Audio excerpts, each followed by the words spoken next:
అదేలే. మీరు పార్టీలో చాలా కాలం నుంచి పనిచేస్తూ ఉన్నారు, సీనియర్ కాంగ్రెస్ లీడరు. గతంలో మీరు తెలంగాణ కోసం కొట్లాడారు.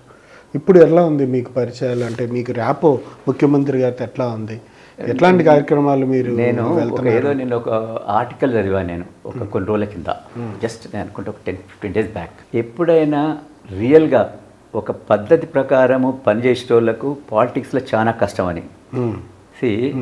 ఇప్పుడు ఎందుకంటే ఏదో సామెత గుడ్డెద్దు చేయబడుతుంది, హోదా దానికి అద్దు లేదు అదుపు లేదు.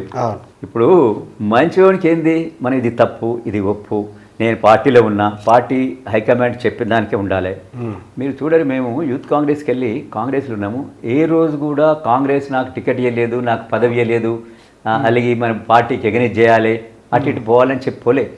కానీ ఈరోజు పార్టీ పదవి ఇవ్వకుంటే, అంటే 3 సార్లు 2 సార్లు పదవి వచ్చిన వాళ్ళు కూడా మాకు పార్టీ పదవి ఇవ్వలేదంటారు. హానెస్ట్ వాళ్ళకు ఒత్తిడి అనేది చాలా కష్టం ఉంది. వంశీ గారు, మీకు ఒక ఎగ్జాంపుల్ నేను చెప్పాలా. చిన్నారెడ్డి గారు అని ఈజ్ వెరీ సీనియర్ లీడర్. ఎందుకంటే నేను చూసినాను, రాహుల్ గాంధీ ఈవెన్ సోనియా గాంధీ కూడా ఆయన యొక్క క్యారెక్టర్కు వాళ్ళు చాలా గుర్తించేది. అలాంటి గుర్తింపున్న నాయకులకు కూడా పోయినసారి టికెట్ ఇచ్చి అనౌన్స్ చేసి నీ దగ్గర డబ్బులు తక్కువ అని చెప్పి వేరే వాళ్ళకి ఇచ్చారు. ఈ విధంగా పాలిటిక్స్ మారినప్పుడు మనం ఏం చేయగలుగుతాం చెప్పరి? చెప్పేదానికి పైన న్యాయం ధర్మంగా ఉండాలి, అది ఉండాలి. మరి రియాలిటీ వస్తాలకే ఎక్కడ న్యాయం ధర్మం లేకుండా పాలిటిక్స్ అవుతుంది. మరి రేపు యువత ఏదైతుందో ఈ మోడర్న్ ఏజ్లో యువతలో మార్పు రావాలా.